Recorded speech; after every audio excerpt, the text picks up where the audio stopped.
Hey folks, this is Best in Slot with yet more brand new Jurassic World Dominion news. We got the unfortunate information yesterday that the film has been delayed almost a year back to June 10th, I believe it was, 2022. That was a big shame, but today BD Wong, of course Dr. Wu in the series, has presented us one of, if not the most exciting pieces of news, unironically, since the first film, possibly the biggest game changer we've ever had. Let's talk about it. So this right here is not a dinosaur. This right here is a Lystrosaurus. You can see the text there, and a lot of people have, a lot of people have been commenting the same thing. Everyone's pretty convinced, based on the look of this thing, that it is a Lystrosaurus. I'll show you another image. There's a few different species of it. The face obviously doesn't look quite like this. I think there's 5 or 6 different species. But the point is, it's a Lystrosaurus. Now you may be sitting there thinking, what is a Lystrosaurus? Well, Lystrosaurus is a heavily built herbivorous creature. It's about the size of a pig. Now, it's not a dinosaur. We'll talk about that more in a minute, but just ram that home. It's not a dinosaur. It's what's called a dicynodont.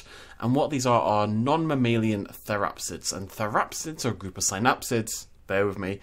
And synapsids are all animals that are either mammalian, so all mammals are synapsids, but also animals that are closer to mammals in physiology than other things, than other clades. So if you've got a creature which is more mammalian than reptilian, but it's neither, it would become a synapsid, and that's exactly what our Lystrosaurus here is. Dimetrodon, for example, very excitingly, is also a synapsid. It's not the reptilian creature people think it was more mammalian than reptilian. Whilst not quite being a mammal, that makes it a synapsid, a therapsid, blah blah blah. You with me? Cool beans. This little Lystrosaurus, I was doing some research for this video, is actually a fascinating little creature. So at the start of the Triassic, after the end of the Permian, there was a big extinction event. So wiped out loads and loads and loads and loads of different species. It was caused by a meteorite and then volcanic activity and then eventually climate change as well. But somehow this this moderately large terrestrial herbivore managed to survive this extinction event and came to dominate, and I do mean dominate, the early Triassic. There's a quote on, well, Wikipedia admittedly, but it links to several articles that says that 95% of vertebrate life, terrestrial vertebrate life, in the early Triassic was Lystrosaurus. 95%. For every 100 animals, like imagine you went on safari and you saw 100 animals and 95 of them were elephants. That's how dominant Lystrosaurus was. This little hench herbivore, it's fascinating, it really is. And then as the Triassic progressed, of course, dinosaurs started to rise up, and unfortunately the Lystrosaurus went the way of the way of the dinosaurs. But the point really is that it's not a freaking dinosaur, and that's the first. I mean, we've had pterosaurs, yes, but this is different. This feels different. This is something that came before the dinosaurs, and it opens the door to a humongous host of animals. Dimetrodon. We had a Dimetrodon statuette, sort of maquette, in Jurassic World Fallen Kingdom. Dimetrodon is now a completely viable animal for inclusion into Jurassic World Dominion. It would not be surprising. It would actually be more surprising, sorry I'm excited, if we got the Lystrosaurus, which you can actually see it's actually hairy over here, which makes a lot of sense. It would be more surprising if we only got the Lystrosaurus as our non-dinosaur creature, and we didn't get other synapsids and other creatures from that time, and even potentially post-dinosaur. You know, we're talking mammoths and smilodons and all the Ice Age creatures that we associate. It's very, very exciting. This one little creature here, this thing that BD Wong has been working on, although I'm very curious why he would be working on this. What would be the genetic implications? What would be the benefits to design, like BD, you know, in the past he's been doing it for the park, and then he's been, you know, designing Indoraptors and stuff like that. Why would he make a Lystrosaurus? I don't know. Maybe something in its hardy nature is useful. Maybe he's going into the animal selling game, that's it, and he designs custom animals to ship to people around the world. I can imagine that being a thing in Dominion. As you'll know in a minute, as someone here says, Biosyn, we'll be talking about that very soon. But this is just very, very cool. There's not much to say about the background. It's in a cage or some description. There's what looks to be like an amber slide over there, but Yeah, I mean, super exciting. Super exciting. Very interested to see what they do with the franchise after this, because it feels like Dominion is closing the book on Jurassic World and Jurassic Park as we know it. You know, all the old characters are back, and I suspect BD Wong doesn't make it out alive, and it's definitely the closing chapter, but they've already said they're willing to make new films in the franchise. So is this hench little herbivore going to lead that charge into our brand new horizon? Because, you know, as soon as you open up the door to Ice Age animals or Permian animals, like non-dinosaurs essentially, you open up all these doors for storytelling and potential ideas. It's a whole new world to explore. It's very cool. Coupled with that, this is all very exciting. It's a big day. We have this image here. This is a set photo. Now, I don't know who originally grabbed this, but I saw this posted by a Jurassic World Dominion fan account. It claims to be official. It's obviously not official, but it's a fan account, which I will link their Twitter down below if you want to follow them.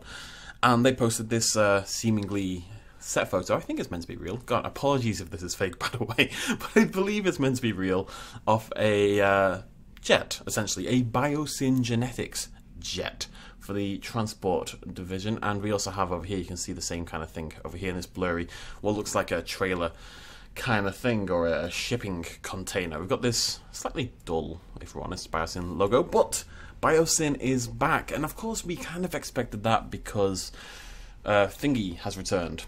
What's Thingy's name? Dodgson. We got Dodgson. See, nobody cares, and that's why I forgot his name. But Dodgson is back, played by a new actor, because the old actor is a terrible person. And we're assuming that means, you know, Biosyn is involved. Maybe in the aftermath of Jurassic World, InGen probably shouldn't exist anymore, technically. Masrani probably shouldn't exist anymore. It's time to shut InGen down. You know, after all they've done, how can InGen possibly keep making money? It's ridiculous.